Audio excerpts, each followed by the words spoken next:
Hi friends, എല്ലാവർക്കും John പെനാറ്റസാമിന്റെ പുതിയൊരു review വീഡിയോയിലേക്ക് സ്വാഗതം. അപ്പോൾ നമ്മുടെ ഇന്നത്തെ ഒരു വീഡിയോ എന്താണെന്ന് വെച്ചിട്ടുണ്ടെങ്കിൽ നമുക്ക് കാണാൻ പറ്റും ഇവിടെ നൈക്കന്റെ DSLR ഉണ്ട്. അപ്പം ഇന്നത്തെ ഒരു റിവ്യൂ ഇതിനെ പറ്റിയുള്ളതാണ്. അപ്പോൾ ഇതാണ് നമ്മുടെ നിക്കൺ D780. അപ്പോൾ ഇതിന്റെ ഒരു ഡീറ്റെയിൽ ആയിട്ടുള്ള റിവ്യൂ ആണ് നമ്മുടെ ഇന്നത്തെ വീഡിയോ. അപ്പോൾ നമുക്ക് നേരെ വീഡിയോയിലേക്ക്.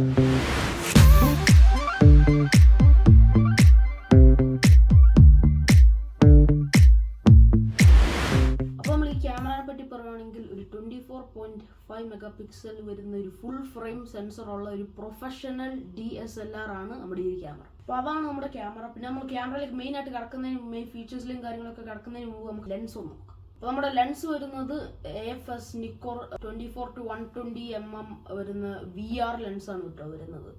നമ്മുടെ വൈബ്രേഷൻ റെഡ്യൂസ് ചെയ്യുന്ന അങ്ങനത്തെ ടൈപ്പ് ലെൻസാണിത്. അപ്പം ഇവിടെ നിങ്ങൾ നോക്കുവാണെങ്കിൽ നമുക്ക് നോർമൽ എല്ലാ ലെൻസിലുള്ള പോലെ മാനുവൽ ഓട്ടോ ഫോക്കസ് ഉണ്ട്. പിന്നെ അതിൻ്റെ താഴെ നിങ്ങൾ നോക്കുവാണെന്നുണ്ടെങ്കിൽ നമ്മുടെ VR ഓണും ഓഫും ഉണ്ട്. അപ്പം ഇപ്പോൾ ഞാൻ ഇവിടെ ഓൺ ആക്കിയാണ് ഇട്ടേക്കുന്നത്. കാരണം നമ്മൾ ലോ ലൈറ്റിലൊക്കെ ഫോട്ടോ എടുക്കുമ്പോഴത്തേക്ക് ചെറിയൊരു വൈബ്രേഷൻ റെഡ്യൂസ് ചെയ്യാൻ വേണ്ടിയിട്ടാണ് നമ്മൾ VR ഓൺ ആക്കി ഇട്ടേക്കുന്നത്. പിന്നെ അതിൻ്റെ താഴെ നോർമലും ആക്റ്റീവും ഉണ്ട്. അപ്പോൾ ആക്റ്റീവ് എപ്പോഴും ഉപയോഗിക്കേണ്ടതെന്ന് വെച്ച് കഴിഞ്ഞാൽ നിങ്ങൾ ഈ മൂവിങ് സബ്ജക്റ്റിൻ്റെ ഉള്ളിൽ ഇരുന്ന്, ഫോർ എക്സാമ്പിൾ നമ്മൾ കാറിൻ്റെ ഉള്ളിലൊക്കെ ഇരുന്നിട്ട് ഫോട്ടോ ഇല്ല വീഡിയോ ഒക്കെ എടുക്കുകയാണെന്നുണ്ടെങ്കിൽ ആക്റ്റീവിൽ ഇടണം. അപ്പോൾ ഇച്ചിരി കൂടെ സ്റ്റെബിലൈസേഷൻ കിട്ടും കേട്ടോ. നോർമൽ എപ്പോഴും ഇടുന്നതെന്ന് വെച്ച് കഴിഞ്ഞാൽ നമ്മളിങ്ങനെ ട്രൈപോഡിലൊക്കെ അല്ലെങ്കിൽ ഹാൻഡ് ഹെൽഡൊക്കെ നമ്മൾ നോർമലായിട്ട് ഇങ്ങനെ അത്ര ഷെയ്ക്ക് ആകാത്ത സമയത്താണ് ഈ നോർമൽ ഇടുന്നത്. അപ്പോൾ അതാണ് നമ്മുടെ ലെൻസ് വരുന്നത്. പിന്നെ അടുത്തതായിട്ട് നമ്മുടെ ലെൻസിനെ പറ്റി പറയുകയാണെങ്കിൽ നമ്മുടെ ഇവിടെ ഒരു ലെൻസ് ഹുഡ് വരുന്നുണ്ട്. അപ്പോൾ നിങ്ങൾ ഈ ക്യാമറ വാങ്ങുമ്പോൾ നിങ്ങൾക്ക് രണ്ട് ഓപ്ഷൻ ഉണ്ട്. ഒന്നെങ്കിൽ നിങ്ങൾക്ക് ബോഡി മാത്രം വാങ്ങിയിട്ട് നിങ്ങൾക്ക് ഇഷ്ടമുള്ള ലെൻസ് വാങ്ങിയിടാം, ഇല്ലെങ്കിൽ പിന്നെ നിങ്ങൾക്ക് രണ്ടും ഒരുമിച്ച് വാങ്ങാം, നിങ്ങളുടെ ലെൻസും അതുപോലെ തന്നെ ബോഡി. അപ്പം ഞങ്ങൾ അങ്ങനെയാണ് വാങ്ങിയിരിക്കുന്നത്. ഇപ്പോൾ ഞാൻ നേരത്തെ പറഞ്ഞ പോലെ നമ്മുടെ ഇതിൻ്റെ കൂടെ കിട്ടുന്ന ലെൻസാണ് AFS Nikon 24-120 mm VR lens. പിന്നെ അടുത്തതായിട്ട് ലെൻസിനെ പറ്റി പറയുകയാണെങ്കിൽ നമുക്കിവിടെ ഒരു ചെറിയൊരു സ്ക്രീൻ പോലത്തെ ഒരു സംഭവം വരുന്നുണ്ട്. സ്ക്രീൻ അല്ല, പക്ഷെ നമുക്കിത് ഇൻഡിക്കേറ്റ് ചെയ്യാൻ വേണ്ടിയിട്ടാണ്. അപ്പോൾ നമ്മൾ ഇങ്ങനെ ഫോക്കസ്, ഇപ്പോൾ ഞാനിത് ഇവിടെ മാനുവൽ ഫോക്കസിലേക്ക് ഇട്ടുവാണ്. മാനുവൽ ഫോക്കസിലേക്ക് ഇട്ടിട്ട് ഞാൻ ഇങ്ങനെ തിരിക്കുമ്പോൾ നമുക്ക് കാണാൻ പറ്റും ഓക്കെ എത്ര ഇതിലാണ്, ഫീറ്റും ഉണ്ട് മീറ്ററും ഉണ്ട്. ഓക്കെ നമുക്ക് ചെറിയൊരു ഇൻഫർമേഷൻ തരാൻ വേണ്ടിയിട്ടാണ്.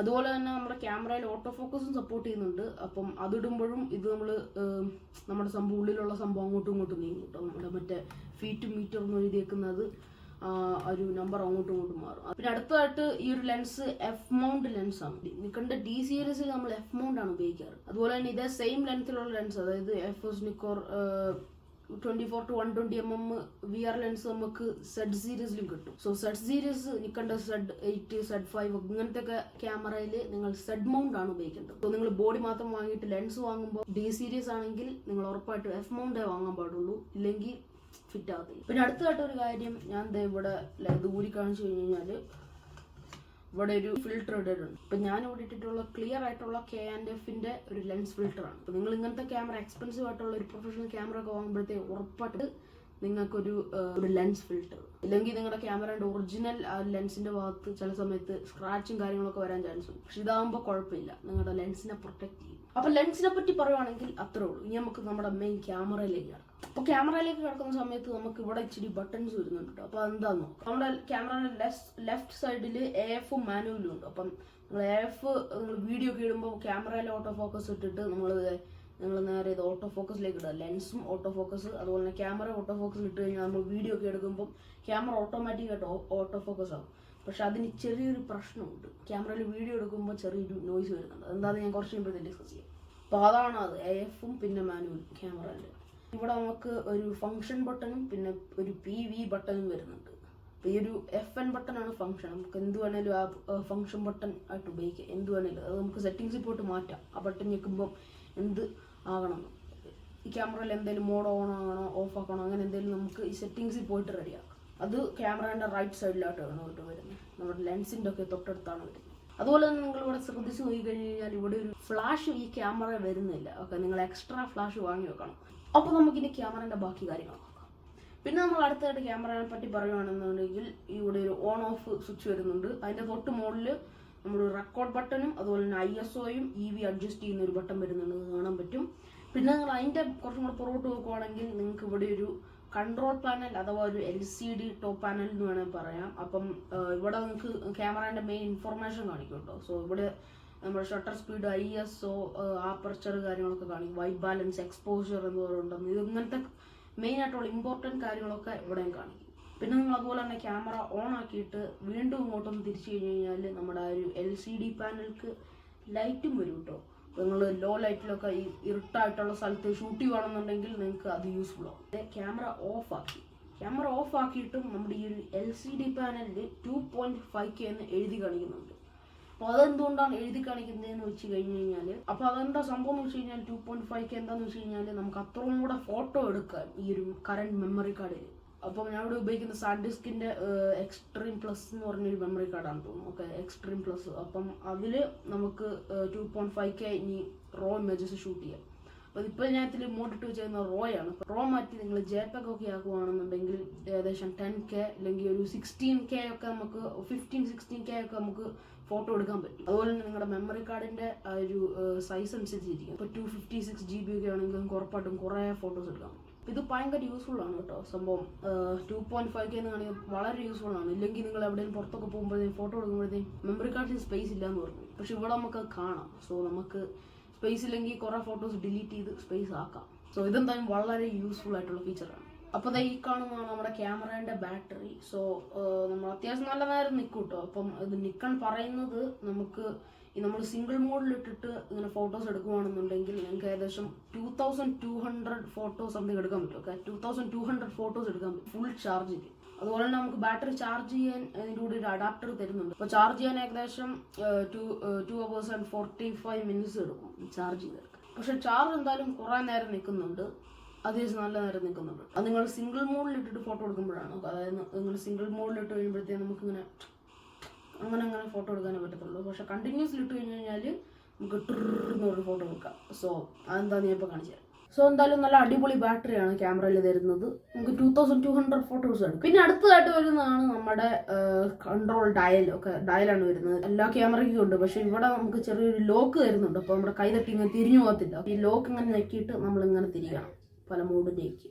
പക്ഷെ അതിൻ്റെ താഴെ നിങ്ങൾ നോക്കുവാണെങ്കിൽ അതിൻ്റെ അടിയിൽ വേറൊരു സംഭവം വരുന്നുണ്ട്. അപ്പോൾ അവിടെ SCL CH എന്ന് പറഞ്ഞൊക്കെ കാണിക്കും. അപ്പോൾ എന്താ സംഭവം എന്ന് വെച്ച് കഴിഞ്ഞാൽ S ആണ് സിംഗിൾ, പിന്നെ അതുപോലെ തന്നെ CL കണ്ടിന്യൂസ് ലോ. അതായത് നമ്മളിങ്ങനെ ഷട്ടർ ബട്ടൺ ഞാനേക്ക് പിടിക്കുമ്പോൾ ട്രിന്ന് എടുക്കുന്നതിന് പകരം അത്ര ഫാസ്റ്റ് അല്ല. ഓക്കെ, കണ്ടിന്യൂസ് ലോ ആണ്. സോ ചെറിയൊരു ലോ സ്പീഡിലാണ് എടുക്കാറ്. പിന്നെ കണ്ടിന്യൂസ് ഹൈ. നമ്മുടെ ക്യാമറയിൽ മാക്സിമം വരുന്നത് 7 FPS ആണ്. So 7 frames per second. അതായത് നിങ്ങൾ CH മോഡിലിട്ട് കഴിഞ്ഞാൽ, അതായത് കണ്ടിന്യൂസ് ഹൈ 10 നിങ്ങൾ ഷട്ടർ ബട്ടൺ ഞെക്കി പിടിക്കുകയാണെങ്കിൽ ട്രിന്ന് ഒരു ഫോട്ടോ എടുക്കും. 7 FPS ഞാൻ പറയുന്നത് ഈ ഒരു നമ്മുടെ ലൈവ് വ്യൂവിലാണ്. ഒക്കെ നിങ്ങൾ വ്യൂ ഫൈൻഡർ ഉപയോഗിക്കുവാണെങ്കിൽ എനിക്ക് തോന്നുന്നു 7 FPS അല്ല, അതിനേക്കാളും ഇച്ചിരിയും കൂടെ കുറവാണ്. എത്രയോ 5 or 4 എങ്ങാണ്ടാന്ന് തോന്നുന്നു. അപ്പോൾ ഈ ഒരു ഡയലിന് അതിൻ്റെ ചെറിയ താഴെയുള്ള ഡയലിനും ചെറിയ ലോക്ക് വരുന്നുണ്ട്. അപ്പോൾ ആ ഒരു സ്വിച്ച് ഞെക്കിയിട്ട് നമുക്കിങ്ങനെ തിരിക്കാം. അത് ഇപ്പോഴത്തെ ക്യാമറയിൽ നിൽക്കേണ്ട സെറ്റ് സീരീസിലൊക്കെ ഈ ഫീച്ചർ ഉണ്ട്. പക്ഷെ അതിങ്ങനെ സ്വിച്ചായിട്ട് നമ്മൾ അങ്ങനെ അങ്ങോട്ടും ആക്കണ്ട. സ്ക്രീനിൻ്റെ ഉള്ളിലാണ് ഫുൾ പരിപാടി. അപ്പോൾ അടുത്തതായിട്ട് നമുക്ക് അതിൻ്റെ തൊട്ടപ്പുറത്ത് ക്യൂവും അതുപോലെ തന്നെ QCയും ഉണ്ട്. അപ്പോൾ ക്യൂ എന്താണെന്ന് വെച്ച് കഴിഞ്ഞാൽ ക്വൈറ്റ് ഷട്ടർ റിലീസാണ്. അതുപോലെ തന്നെ പിന്നെ അതിൻ്റെ തൊട്ടപ്പുറത്ത് ക്വൈറ്റ് കണ്ടിന്യൂസ് ഉണ്ട്. ഓക്കെ, അതായത് QC. അപ്പോൾ എന്താണെന്ന് വെച്ച് കഴിഞ്ഞാൽ quite continuous shutter release. Okay, അപ്പം ട്രിന്ന് പറഞ്ഞ് ഫോട്ടോ എടുക്കും. പക്ഷേ ക്വൈറ്റ് ആയിരിക്കും. പക്ഷേ എനിക്ക് തോന്നുന്നില്ല അത് അത്ര ക്വൈറ്റ് ആണോ. ഞാൻ ചില വീഡിയോസ് കണ്ടിട്ടുണ്ട് ഇത് ചെയ്യുന്നത്. സംഭവം അത്ര ക്വൈറ്റ് അല്ല. അപ്പം ഞാനൊരു വട്ടം ക്യൂവിലിട്ടിട്ട് ഫോട്ടോ എടുത്ത് നോക്കിയിട്ടുണ്ട്. അങ്ങനെ സിംഗിളായിട്ട് കേട്ടോ, അങ്ങനെ ട്രിന്നല്ല, സിംഗിളായിട്ട് ഫോട്ടോ എടുത്ത് നോക്കിയിട്ടുണ്ട്. അപ്പം അതിൽ ചെറിയ നോയ്സ് ഉണ്ട്, നോർമൽ പോലെ തന്നെ, പ്രത്യേകിച്ച് ക്വൈറ്റൊന്നും അല്ല. ക്വൈറ്റ് ആണെങ്കിൽ നിങ്ങൾക്ക് silent live view mode on ആക്കാം നമ്മുടെ മെനുവിൽ പോയിട്ട്. അപ്പോൾ എന്താ സംഭവം എന്ന് വെച്ച് കഴിഞ്ഞാൽ നമ്മൾ ഷട്ടർ സൈലൻ്റ് ആയിരിക്കും. സോ ഇങ്ങനെ ചെയ്യുന്നതുകൊണ്ട് തന്നെ നമ്മുടെ ഷട്ടറിന് കുറേ ഡാമേജ് വരത്തില്ല. ക്വൈറ്റ് ലൈവ് വ്യൂ ഷട്ടർ എന്താണെന്ന് വെച്ച് കഴിഞ്ഞാൽ നമ്മുടെ മെനുവിൽ പോയിട്ട് നമുക്ക് ആക്കാം. പക്ഷേ സംഭവം എന്താണെന്ന് വെച്ച് കഴിഞ്ഞാൽ നമുക്ക് ഷട്ടർ ബട്ടൺ എന്തോരം വേണമെങ്കിൽ ഞെക്കി പിടിക്കാം. പക്ഷേ നമ്മുടെ ഷട്ടർ കൗണ്ട് കൂടത്തില്ല. അതായത് നമ്മുടെ ഷട്ടർ മുകളിലേക്കും താഴേക്കും ഇങ്ങനെ ട്രിന്ന് പറഞ്ഞാകത്തില്ല. അതുകൊണ്ട് തന്നെ നിങ്ങൾ അങ്ങനെ ചെയ്യുന്നത് കൊണ്ട് നമ്മുടെ ഷട്ടർ അങ്ങനെ പോകും. പക്ഷെ ഇങ്ങനെ ചെയ്യുമ്പോഴത്തേക്ക് പ്രശ്നം എന്താണെന്ന് വെച്ച് കഴിഞ്ഞാൽ ക്യാമറ റോളിംഗ് ഷട്ടറാണ് ഉപയോഗിക്കുന്നത്. എന്ന് വെച്ച് കഴിഞ്ഞാൽ നമ്മുടെ സെൻസറിൻ്റെ പിക്സൽ ബൈ പിക്സൽ ആയിട്ടാണ് ഉപയോഗിക്കുന്നത്. അപ്പം അങ്ങനെ ഉപയോഗിക്കുമ്പോഴത്തേക്കും ഇതുപോലത്തെ ഫോട്ടോസ് ഹാപ്പൻ ചെയ്യാൻ സംഭവമുണ്ട്. അപ്പം ഇവിടെ ഒരു സ്ക്രീനിൽ കാണിക്കുന്നുണ്ട് കണ്ടോ, ഇതുപോലെ ആയിരിക്കും നമ്മുടെ സെൻസർ റീഡ് ചെയ്യുന്നത് നമ്മുടെ സൈലൻറ്റ് വ്യൂവിൽ ഇടുമ്പോൾ. അപ്പം സ്റ്റില്ലായിട്ട് ഫോട്ടോ എടുക്കുമ്പോഴത്തേക്കും അങ്ങനെ കുഴപ്പമൊന്നുമില്ല ലൈവ് വ്യൂ ഇടുമ്പോഴത്തേക്കും. പക്ഷേ നിങ്ങൾ ഭയങ്കര ഫാസ്റ്റ് ആയിട്ടുള്ള മൂവിങ് ഒബ്ജക്റ്റ് ഈ ഒരു സൈലൻറ്റ് വ്യൂ മോഡിലിട്ട് കഴിഞ്ഞിട്ട് എടുത്തു കഴിഞ്ഞാൽ ഫോട്ടോസ് എങ്ങനെ ഇരിക്കും. അതാണ് അതിൻ്റെ ഒരു പ്രശ്നം. ഫോട്ടോസ് ഇങ്ങനെ ഇരിക്കാൻ കാരണം സെൻസർ പിക്സൽ ബൈ പിക്സലായിട്ടാണ് റീഡ് ചെയ്യുന്നത്. അതുപോലെ തന്നെ ചില ക്യാമറയിൽ ഇതിന് ഇലക്ട്രോണിക് ഷട്ടർ എന്ന് പറയും. നമ്മുടെ സോണിയിലും പിന്നെ നൈക്കൺ സെഡ് സീരീസിലും ഇതിന് ഇലക്ട്രോണിക് ഷട്ടർ എന്ന് പറയും. പക്ഷേ ഈ ക്യാമറയിൽ ഇവിടെ സൈലന്റ് ലൈവ് വ്യൂ എന്നാണ് പറയുന്നത്. അപ്പോൾ നിങ്ങൾക്ക് ഈ ഫാസ്റ്റ് ആയിട്ടുള്ള മൂവിങ് ഒബ്ജക്റ്റിന്റെ ഫോട്ടോ എടുക്കണം എന്നാൽ ഇങ്ങനെ ഇതുപോലത്തെ ഞാൻ നേരത്തെ കാണിച്ച പോലത്തെ ഇതുപോലത്തെ ഫോട്ടോസ് വരാൻ പാടില്ല. അപ്പം അങ്ങനെ വരാൻ പാടില്ലെങ്കിൽ നിങ്ങൾ മെക്കാനിക്കൽ ഷട്ടർ ഉപയോഗിക്കണം, അതായത് നമ്മുടെ നോർമൽ മോഡ്. അതുപോലെ നമ്മൾ സൈലന്റ് ലൈവ് വ്യൂ മോഡ് ഇട്ടിട്ട് നമ്മൾ വ്യൂ ഫൈൻഡറിൽ പോയി ഫോട്ടോ എടുത്തു കഴിഞ്ഞാൽ സൗണ്ട് ഉണ്ടാവും ഉറപ്പായിട്ടും. കാരണം നമ്മുടെ മിറർ മോഡിലേക്കും താഴേക്ക് വേണം, പിന്നെ നമ്മുടെ ഷട്ടർ മോഡിലേക്കും താഴേക്ക് വേണം. സോ എന്തായാലും സൗണ്ട് ഉണ്ടാവും. ചില മിറർലെസ് ക്യാമറയിലൊക്കെ നമ്മൾ വ്യൂ ഫൈൻഡർ കൂടെ നോക്കി കഴിയുമ്പോഴത്തേക്കും നോയ്സ് ഉണ്ടാകത്തില്ല. പക്ഷേ ഇതൊരു DSLR ആയതുകൊണ്ട് മിറർ മോഡിലേക്കും താഴേക്ക് വ്യൂ ഫൈൻഡറിൽ കൂടെ നോക്കുമ്പോൾ ഉറപ്പായിട്ട് ഇച്ചിരി നോയ്സ് ഉണ്ടാവും. പിന്നെ നമ്മൾ ക്യാമറ അതേ ഓൺ ചെയ്യുമ്പോഴത്തേക്കും നമ്മുടെ സ്ക്രീൻ ഓൺ ആകത്തില്ല. ഓക്കെ, നമ്മൾ സ്ക്രീൻ ഓൺ ആക്കണമെങ്കിൽ ലൈവ് LV എന്ന് എഴുതി ആക്കണം. ഓക്കെ, സോ ഇപ്പോൾ നമ്മുടെ സ്ക്രീൻ ഓൺ ആയിട്ടുണ്ട്. ഇതേ നമുക്ക് കാണാൻ പറ്റും നമ്മുടെ സ്ക്രീൻ ഓൺ ആയി വന്നിട്ടുണ്ട്.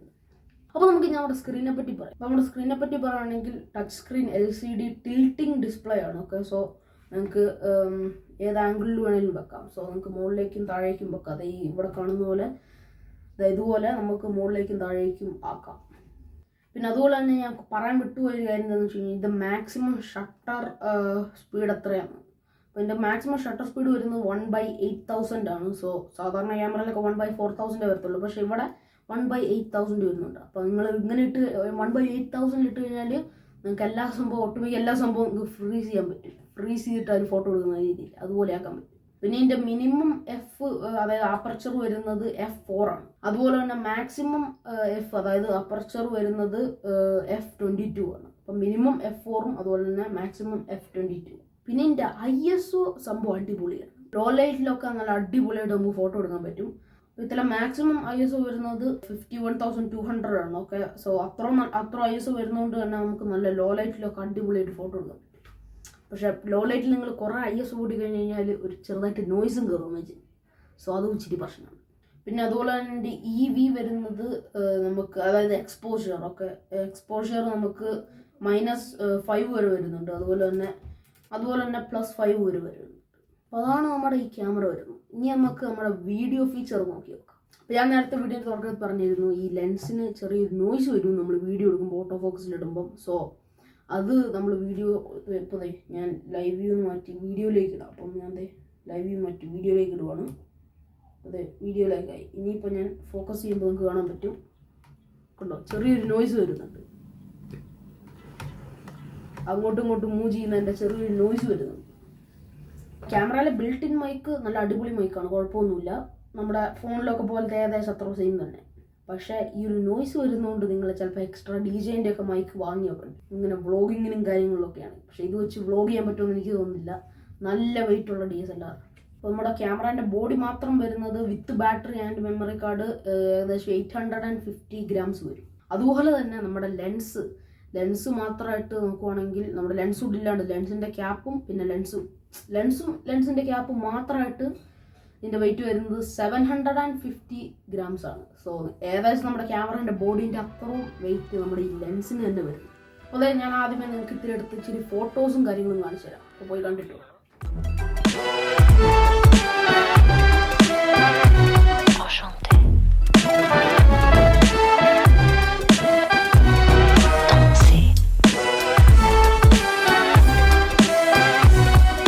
ഫോട്ടോസും കണ്ടിട്ടുണ്ടോ? അപ്പോൾ നമുക്ക് ഇനി ഇച്ചിരി വീഡിയോ ടെസ്റ്റ് നോക്കി നോക്കാം. ഇതിൽ നോയ്സ് എന്തോരാ ഉണ്ടെന്ന് അറിയാൻ വേണ്ടിയിട്ട് നമുക്ക് വീഡിയോ നോക്കി നോക്കാം.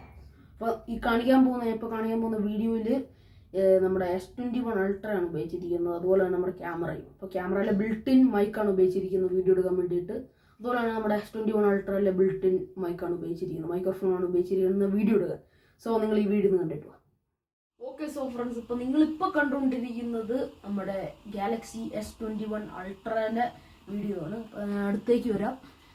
എന്നെ ഫോക്കസ് ചെയ്യുന്നുണ്ടെന്ന് വിചാരിക്കുന്നു. കേട്ടോ, നോയ്സ് കാര്യങ്ങൾ അങ്ങനെയൊന്നുമില്ല. നിങ്ങളിപ്പോൾ കണ്ടുകൊണ്ടിരിക്കുന്നതാണ് നമ്മുടെ നിക്കൺ D780 വീഡിയോ കേട്ടോ. അപ്പോൾ ഞാൻ അടുത്തേക്ക് വരുമ്പം എന്നെ ഫോക്കസ് ചെയ്യുന്നുണ്ടെന്ന് തോന്നുന്നു.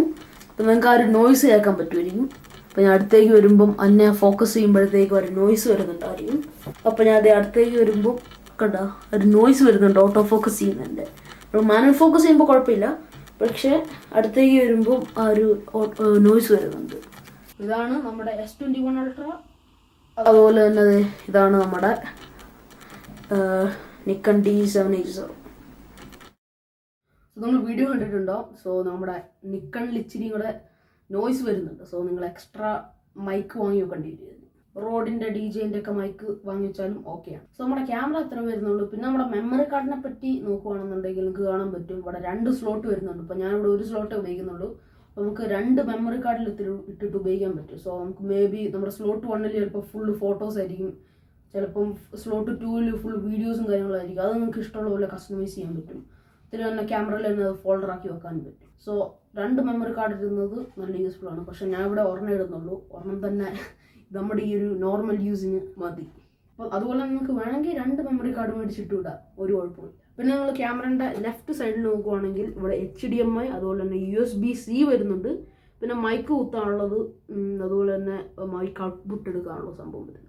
അതായത് ഇതിൽ ഓഡിയോ ഔട്ട്പുട്ട് എടുക്കാനുള്ള സംഭവം. അതായത് ഇതിലൊരു USB-C വരുന്നുണ്ട്. അപ്പോൾ USB-C വെച്ചിട്ട് നിങ്ങൾക്ക് ഇതിലെ ഫോട്ടോസ് നേരെ ഡെസ്ക്ടോപ്പിലേക്ക് ഇല്ലെങ്കിൽ വിൻഡോസിലേക്ക് മാക്കിലേക്ക് എങ്ങോട്ട് വേണമെങ്കിലും ട്രാൻസ്ഫർ ചെയ്യും. അതായത് ഇതിൻ്റെ കൂടെ തന്നെ ഈ കാണുന്ന ഈ ഒരു USB-C കേബിളും വന്നിട്ടുണ്ട് ക്യാമറേൻ്റെ കൂടെ തന്നെ. അതുകൊണ്ട് തന്നെ നല്ല യൂസ്ഫുൾ ആണ്. അതുപോലെ തന്നെ നമ്മൾ ട്രാൻസ്ഫർ ഒക്കെ ചെയ്യുമ്പോഴത്തേക്ക് അത്യാവശ്യം നല്ല ഫാസ്റ്റാണ്. വിൻഡോസിലേക്കായാലും മാക്കിലേക്കായാലും ട്രാൻസ്ഫറിങ് സ്പീഡ് അത്യാവശ്യം നല്ല ഫാസ്റ്റാണ്. ഈവൻ നമ്മൾ വീഡിയോസും കാര്യങ്ങളും എടുക്കുമ്പോഴത്തേക്ക് നമ്മുടെ ട്രാൻസ്ഫർ സ്പീഡ് അത്യാവശ്യം നല്ല ഗുഡാണ്. പിന്നെ അതുപോലെ തന്നെ ഈ ഒരു ക്യാമറയിൽ ബിൽട്ട് ഇൻ വൈഫൈയും അതുപോലെ തന്നെ ബ്ലൂടൂത്തും വരുന്നുണ്ട്. അതുപോലെ തന്നെ നിങ്ങൾക്ക് വേണമെങ്കിൽ നിങ്ങളുടെ ഫോണിൽ നിക്കണ്ട സ്നാപ്പ് ബ്രിഡ്ജ് എന്ന് പറഞ്ഞ ആപ്പ് പ്ലേ സ്റ്റോറിൽ അല്ലെങ്കിൽ ആപ്പ് സ്റ്റോറിൽ നിന്ന് ഡൗൺലോഡ് ചെയ്തിട്ട് വൈഫൈ വഴി ഇല്ലെങ്കിൽ ബ്ലൂടൂത്ത് വഴി കണക്ട് ചെയ്തിട്ട് ഫോട്ടോ ട്രാൻസ്ഫർ ചെയ്യും. പക്ഷെ ഞാൻ റെക്കമെൻഡ് ചെയ്യും നിങ്ങൾക്ക് എന്തെങ്കിലും കമ്പ്യൂട്ടറൊക്കെ ഉണ്ടെങ്കിൽ അതുവഴി ട്രാൻസ്ഫർ ചെയ്യുന്നതാണ് നല്ലത്. കാരണം ഫോണിൽ വഴി ട്രാൻസ്ഫർ ചെയ്യുമ്പോഴത്തേക്കും ഭയങ്കര സ്ലോ ആണ്. ഞാൻ 200 ഫോട്ടോ ട്രാൻസ്ഫർ ചെയ്ത് നോക്കി, ഏകദേശം 3-4 അവർ പിടിച്ച് ട്രാൻസ്ഫർ ആണ് ഫോണിലേക്ക്. സോ ഇതാണ് നമ്മുടെ നിക്കണ്ട D780 ഒരു ഡീറ്റെയിൽ ആയിട്ടുള്ള റിവ്യൂ വീഡിയോ. അപ്പം ഇന്നത്തെ ഒരു വീഡിയോ നമ്മളിവിടെ വൈൻഡ് അപ്പ് ചെയ്യാൻ പോകണം. അപ്പം ഇന്നത്തെ ഒരു വീഡിയോ എല്ലാവർക്കും ഇഷ്ടപ്പെടുന്നു വിചാരിക്കുന്നു. വീഡിയോ ഇഷ്ടപ്പെട്ടാൽ ലൈക്ക് ചെയ്യുക, വീഡിയോ ഇഷ്ടപ്പെട്ടില്ല ഡിസ്ലൈക്ക്. പിന്നെ നിങ്ങളുടെ അഭിപ്രായങ്ങളും നിർദ്ദേശങ്ങളും വീഡിയോ വരെ കമന്റ് ചെയ്യാൻ മറക്കണ്ട. ഇതിൽ നല്ല വീഡിയോസ് നമുക്ക് വീണ്ടും കാണാൻ പ്രതീക്ഷിക്കും. It's me Johns Kurian signing out.